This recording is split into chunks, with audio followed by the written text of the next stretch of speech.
بامەبەستی بە دوواداچوون بۆ گرفتی جوتیاران و شایستەدارایەکانیان نوێنەری جوتیارانی کوردستان بە هاوڕێیەتی پەرلەمانتارانی عێراق ئەحمەدی حاجی ڕەشید و دکتۆر غالب محەممەد سەردانی عەبدوڕەحیم شەمەری وەزیری کشتوکاڵی عێراقیان کرد و تاوتۆی گرفتەکانی بەردەم جوتیارانیان کرد.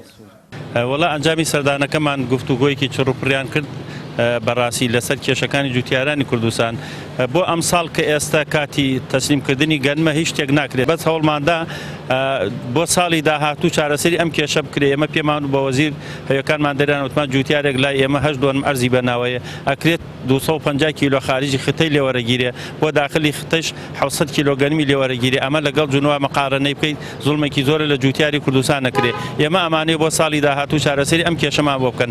بەڕاستی ئەوە کەوێتە سەر وەزیری زراعی کوردستان من لە مانگی دووە لە نۆی دووە هاتوومەتە بەغا سەردانی وەزارەتی بازرگانیمان کردو لەگەڵ کۆمەڵی پەرلەمانتاری خۆمان چوونەتە لای وەزیر و لەگەڵ حەیدەر کەرعاویشا کۆبوونەوە. ئەو کات پێیان وتین با وەزیر بێت لێرە چارەسەری کێشەکان کەین بەڵام چەند جار پەیوەندیم کردو بە جەنابی وەزیرەوە وەزیر تا ئێستا نەهاتوە سەردانی ئێرە بکات بۆ ئەو چارەسەری کێشەکان. نوێنەری جوتیاران وێ ڕای دەستخۆشی لە پەرلەمانتاران داواشیان کرد وەزارەتی کشتوکاڵی هەرێم بەدەم داواکاری و کێشەی جوتیارانەوە بێت و لەگەڵ وەزارەتی کشتوکاڵی عێراق چارەسەری گرفتەکان بکەن.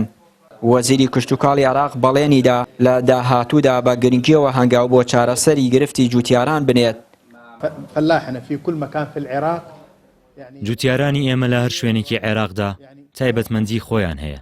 ئەوان قازانج دەکەن و خاوەنی ئابووریەکی باشن وەک چۆن پێشتر جوتیاران لە عێراقدا لە کەسانی دیاری بواری ئابووری بوون و ئاستی بژێویان لە سەروی مامناوەند و تەنانەت لە ئاستێکی بەرزدا بوو. ئەمڕۆ جوتیارانی ئێمە لە هەموو بوارەکاندا چ لە پرسی سەوزەوات چ لە پرسی گەنم و بابەتەکانی تر لە پرسی بەخێوکردنی پەلەوەر و ئاژەڵ لە بەرهێمێنانی هێلکە و لە پرسی ماسیدا ئەو پاڵپشتی کە شایستەی جوتیار بێت بوونی نییە. هەر بۆیە پەیامی ئێمە بۆ کەسوکارمان لە هەرێمی کوردستان ئەوەیە کە وەزارەتی کشتوکاڵ و حکوومەتی فیدراڵی لە بەغداد پاڵپشتی هەرێمی کوردستان و گەلی کوردستان و هاوڵاتیانی کوردستانەکەن. کێشە سیاسیەکانیان ئەو ئاڵۆزیە سیاسیانەی کە هەنێک جار لە نێوان هەرێم و بەغدا ڕوودەدەن بۆ ئێمە گرنگ نین چونکە ئەوان گەلی ئێمەن. گەلی هەرێمی کوردستان لە سلێمانی هەولێر و دهۆک وەک گەلی ئێمەن لە مووسڵ بەسڕە و ئەنبار. ئەمە پەیامی ئێمەیە مەبەستمانە و کاریشی لەسەرەکەی.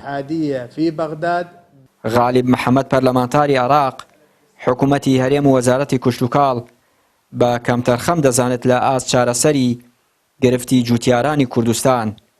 سپاس بۆخوا ئەمڕۆ توانمان لەگەڵ کاک ئەحمەدی حاجی ڕەشید نوێنەری جوتیاران بێن بۆ وزارەتی زراعە بۆی کێشەکان خۆیان بەڕاستەوخۆ بدەنە وەزیری زراعە و بۆ ئەوی بتوانین ئەم کێشانە دووبارە نەبێت و ئەمساڵ غەدرێکی زۆر گەورە کراوە لە جوتیارەکانمان بەشێکی زۆری ئەکەوێتە سەر حکوومەتی عێراقی بەشێکیشی ئەکەوێتە سەر وزارەتی زراعی حکوومەتی هەرێم. بە هەردوو لای بۆتان باسەکەم بەشی یەکەمی ئەوەیە کە وزارەتی زراعی هەرێم تااقەتی نییە بچێ بگەڕێ بزانێت چی جوتیارە فەلاحی کردو گەنمی خستۆیانەی خستووە هەر ڕێک بە گۆترە لی داوەڵە 6 ملیۆن تەنە و 400ەکە تەقسیمێکە کاتە تقریبا 80 بۆ 88 کیلۆغرام و بۆ هەرتەنێک و حسابی کردووە. ئەمە ئەوە گەینە ئەهمالیەکە کە ناتوانێت بزانێت چ فەلاحی کردوێتی چ فەلاحی نەکرەوە وەرەقەکان ئەفرۆشێ لە ناو بازاڕە لە هەولێر و لە دووەک و لە سلێمانی. ئەمە بەشەکەی کە هەرێم بەرپرسە لێ بەشەکەی تری عێراق ئەبێ بەڕاستی ڕێژەی ئەمان زیاد کە ناکرێت تۆ جوتیاری ئەمە گەنم یەکێکە لەو بەروبوومانەی کە مەسەلەن لە هەرێمی کوردستان زیاترە ئەنتاجی ئەبێ کار بکرێ لەسەرەوەی کە ڕێژەکەیان زیاد بکرێ. ئێمە ئەم برادەرانمان هێنا بۆ ئەوەی کێشەکانیان بەڕاستەوخۆ بە وەزیری زراعە بن. وەزیری زراعی وعدی پێماندا کەوتی وەزیری زراعی هەرێمە بینم بۆ خوتەی ساڵی داهاتوو هەوڵە دەم بەشێک لە کێشەکان چارەسەرکەم.